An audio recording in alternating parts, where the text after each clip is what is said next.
congratulations on the big show. Thank you. You must be very excited. We're very excited here at the network. Well, thank you. We're very excited. We just hope everyone keeps tuning in. They get better. Had you worked with Robin Williams before? I hadn't. I was a huge fan, and we had a mutual friend in common, Bobcat Goldthwait.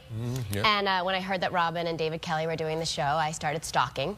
And it's actually true. There are times where stalking actually has positive... Is that right? Yeah, that's true. I was not aware of that. Yeah. Hey, I'm employed. I mean, it did okay for me. Sure.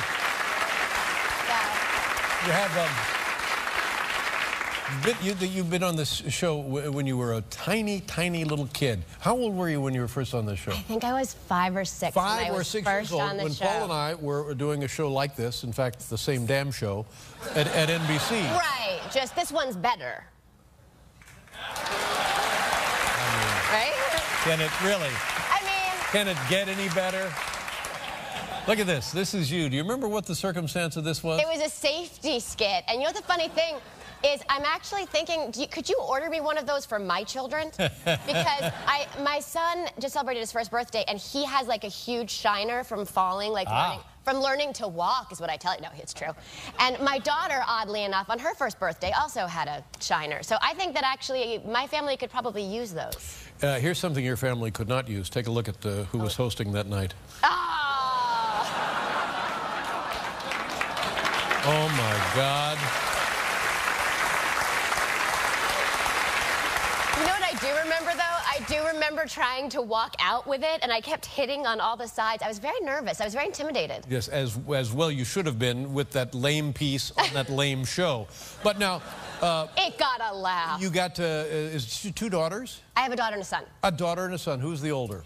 My daughter Charlotte just turned 4, and my son Rocky just turned 1. Oh, that's fantastic. Yes. A 1 and a 4-year-old. Yes. And way to go on that. And your husband is Freddie Prinze Jr.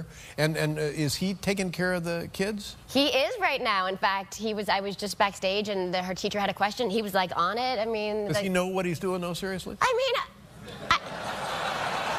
define know what he's doing. I mean, they're alive, which really, I mean, I always said the 2 main goals are keep them alive, right? And keep them off the pole, right? Those are our 2 jobs as parents. Keep them off the pole, sure. Right?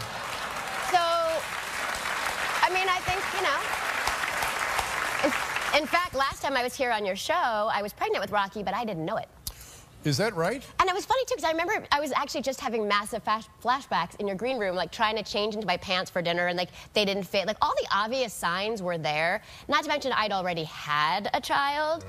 Well, how close were you to the due date then? Luckily, I was a few weeks away. A few weeks away. Yeah, I always wondered about that show. I didn't know I was pregnant, and then I lived it. I was like, wow, it does happen, you know. I mean, eventually I figured it out when my belly expanded to here. So did you left the show and then delivered the baby? Is that what happened? I did, and you know what? Using your dressing room was so awesome, and I want to thank you for that. No, actually, I almost delivered the baby on the 405 freeway. Oh, so you get back to California. I get back to California, and this time I know I'm pregnant now because, again, I'm out to here. And I said to my husband, I was like, earlier in the day, like I wasn't feeling well, and he's like, well, you're 9 months pregnant. Right. But I was still a couple of weeks away, and I was like, oh, I'm not feeling well. And he's like, well, I'm going to go to the gym. And I said, I'm going to lay down, take a nap, which I never do, sign 1.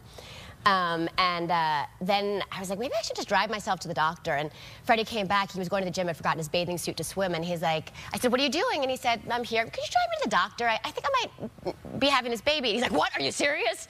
I mean, I had nothing, not a bag, nothing. Basically, we got to the hospital at 4:08, and he was born at 4:13, which only goes to show you that clearly I know nothing about pregnancy after 2 children. But isn't that, I mean, in a perfect world, wouldn't we like that to be the way it happens? You see, can you just swing by the hospital on your way downtown and then pick me up later because... Actually, it's a good idea. It would certainly free up my day.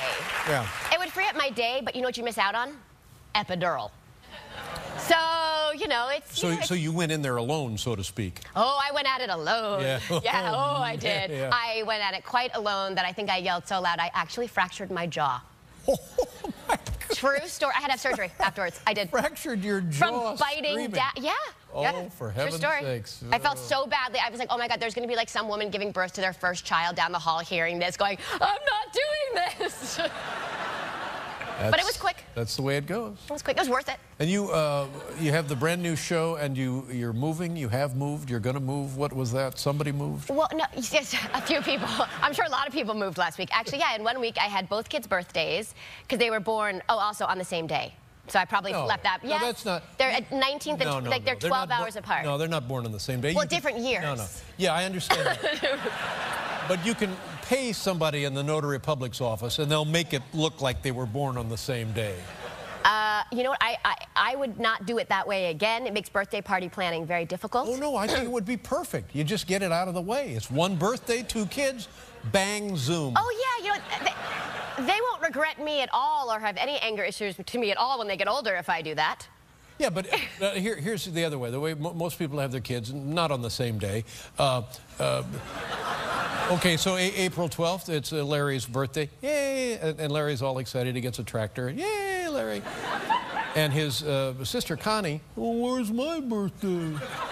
Well, your birthday is not till December 24th. Oh, well, that's Christmas Eve. So you avoid that. You follow me? Valid point. Yeah, no, not only a valid point, it's a damn good one. It is, except I don't have children named Larry and Connie, so it makes that story very difficult to understand. But yeah, no, we moved, and